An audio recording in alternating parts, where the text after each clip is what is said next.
When it comes time to write an offer to purchase your next home, you're going to find that you will have a lot of decisions to make in a very short period of time. So we put this video together so that you can educate yourself in advance, because when you write that offer, at some point, I'm going to say, how much earnest money would you like to include in the offer? And you might wonder, what the heck is she talking about? So first things first, earnest money is not required by law, but it is customary to include it in an offer to purchase real estate in our market. Earnest money is used to show the seller how serious you are about buying their property. And you're so serious that you're willing to put your own money on the line, some skin in the game.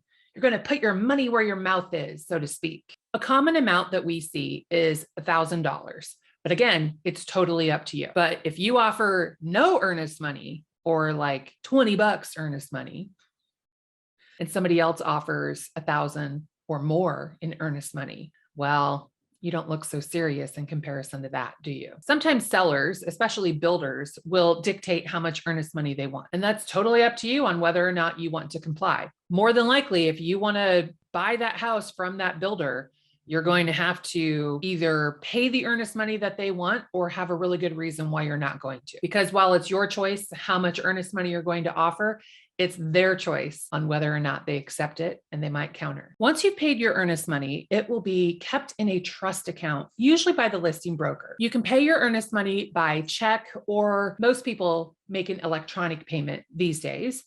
And that check or that electronic payment is going to be withdrawn from your account. It will be cashed and held in someone's trust account.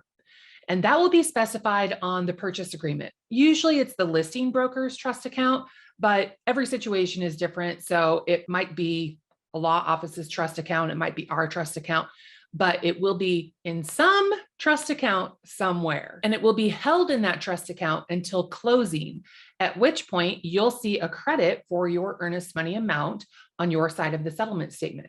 So it's always your money, and it will be credited back to you at closing. So it goes toward your closing costs, toward your down payment. It's your money, goes toward your side of expenses. But what if you don't make it to closing? There are some common contingencies built into the contract to protect you in the event that something goes wrong and you have to get out of the contract. Of course, everyone's contract is going to be different and unique to them. So these are just some overall highlights of contingencies that might be in play with your contract. Let's say you have a home inspection and you find that your new home is built on an Indian burial ground. Oh my God. Okay, first of all, that's not going to happen. This is a totally exaggerated example, just so you can see what will happen just in case something unfixable happens. I mean, obviously, who's going to be super excited about living on top of an Indian burial ground?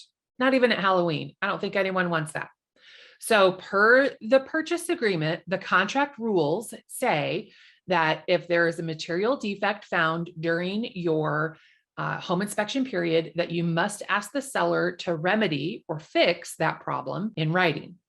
So we'll write up our request and ask them to move the house off to remove the Indian burial. Like it will be a ridiculous home inspection request, but we'll write it up, send it to the seller, and the seller will say, no, there's no way that I can fix this. I'm really sorry, but I can't fix it. You have to take it or leave it. So in this crazy example, you would probably choose to leave it. You'd walk away from the house and you would get your earnest money back because we were unable to come to terms on home inspection. It's also possible that this Indian burial ground example might come up in the title opinion. So maybe you had your home inspection, nobody knew about it then. Maybe the seller never even knew about it, but somehow this fact of this house being built on an Indian burial ground comes up in the title opinion, which is the history of the house, and it shows any liens or, other weird things that have happened over the history of the home.